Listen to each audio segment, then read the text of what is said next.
ఆయన్ను కొందరు రగిలే నిప్పు రవ్వ అని అభివర్ణిస్తుంటే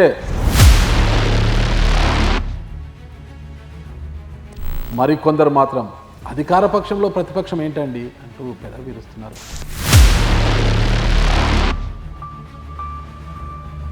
ఇంతకు అయినా అధికార పక్షమా ప్రతిపక్షమా?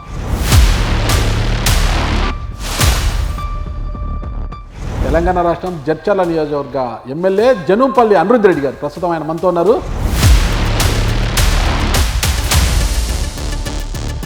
అసలు ఎన్ని ఆస్తులు ఉన్నాయి, ఎన్ని వందల ఎకరాల భూములు ఉన్నాయి మీకు, ఏంటి అసలు? మాకు వచ్చిన ఆస్తి మా తాత నుంచి, అది మాకు రంగారెడ్డిగూడెంలో యాన్సిస్టర్స్ హౌస్ ఏదైతే 180 ఏళ్ళ క్రితం కట్టిన ఇల్లు, అది మాకు. భూ కబ్జాల విషయం ఎంతవరకు వచ్చింది? ఏమైనా నిగ్గు తేల్చారా? కమిటీని ఏమైనా వేయించారా? ఏమైంది? భూ కబ్జాలు అయితే మీరు ఎంతవరకు చర్యలు తీసుకుంటున్నారు వాటిపైన? కోర్టుకు పోయే బదులు అదే ఎంఆర్ఓ ఆఫీస్కి ఇది పట్టా ల్యాండ్ కొన్నాము, అసైన్డ్ ల్యాండ్ కాదని చెప్పేసి డాక్యుమెంట్స్ ప్రొడ్యూస్ చేయొచ్చు కదా. మీరు ఎందుకు వచ్చారు రాజకీయాల్లోకి? చేస్తాను, మా తాత ఇచ్చిన ఆస్తి ఉంది కదా, మొన్న ఎలక్షన్స్ అప్పుడు 10 ఎకరాలు అమ్మినా.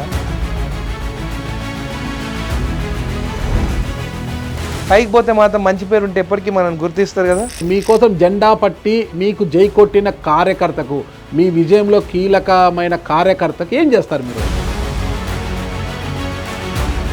వాళ్ళ ఇంట్లో పెళ్ళిళ్ళు ఉంటే కూడా సపోర్ట్ చేస్తున్నాను, వాళ్ళకి ఏమైనా ఇష్యూస్ హాస్పిటల్స్ ఉంటే కూడా సపోర్ట్ చేస్తున్నాను.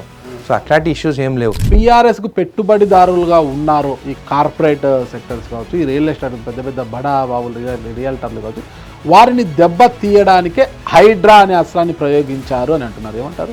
ఎన్నిసార్లు చెప్పాలి?